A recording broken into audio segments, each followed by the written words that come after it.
শীতের আমেজে আশা করছি সকলে ভালো আছেন এবং অনেক সুস্থ আছেন। আমরাও বেশ আছি। হঠাৎই কানে এলো এই দুটো মিলে নাকি কোথা থেকে পকোড়া খেসেছে, তাও আবার আমাকে ছাড়া। ভাবুন তো।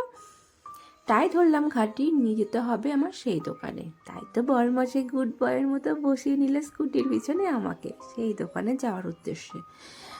খাওয়া দাওয়ার বিষয়ে আমি আমার বরমশাইকে আবার চোখ বন্ধ করে বিশ্বাস করি, কারণ ও যেখানেই আমাকে নিয়ে যাচ্ছে আশা করছি ভালোই হবে।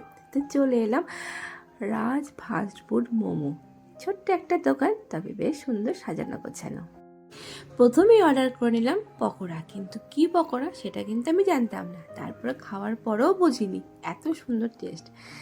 প্রথমে বরমশাই ট্রাই করলো, বেশ ভালো লাগলো। এই বেচারার খেতে গিয়েও শান্তি নেই। পকোড়া বসে তোমার মুখে আমি যাব না। তো যাই হোক, বাবানো ছোট্ট ছোট্ট হাতে পকোড়া খেতে শুরু করলো। ঝাল লাগলে কি হবে, সেটা ভাজাভুজি খাওয়ার পুরো মাস্টার পিস। আমিও লাস্টে ট্রাই করলাম। প্রথমে বললাম এটা কিসের পকোড়া, বড়মশাই বললো ভেজ পকোড়া। তারপরে মাথায় এলো এই ভেজ পকোড়ার সঙ্গে যদি গরম গরম ভাত আর একটু মসুরির ডাল হয়ে যেত তাহলে কিন্তু বেশ হতো। এই যে আমরা বাঙালি ভাত প্রেমী মানুষ, যেখানে যাই ভাতের গন্ধ পাই।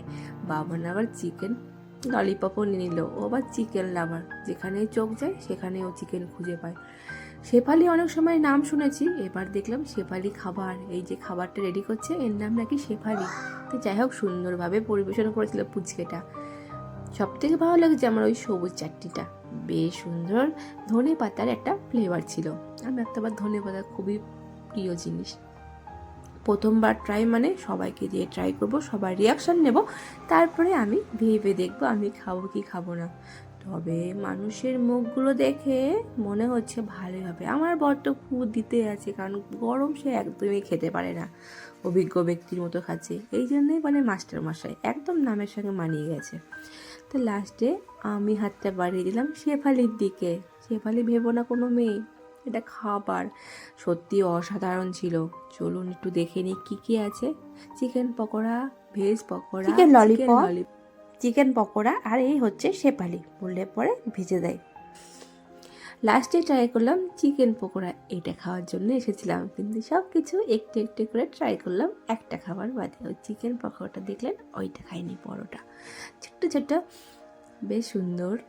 কোডিংটা আমার বেশি ভালো লেগেছিলো, বেশ পপকর্নের মতো, চিকেন পপকর্নও বলতে পারেন। তো সব খাওয়া দাওয়া করে বাড়ির দিকে রওনা হলাম।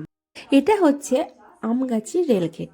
এখান থেকে কল্যাণপুর যাওয়ার পথেই পড়ে ছোট্ট দোকানটা।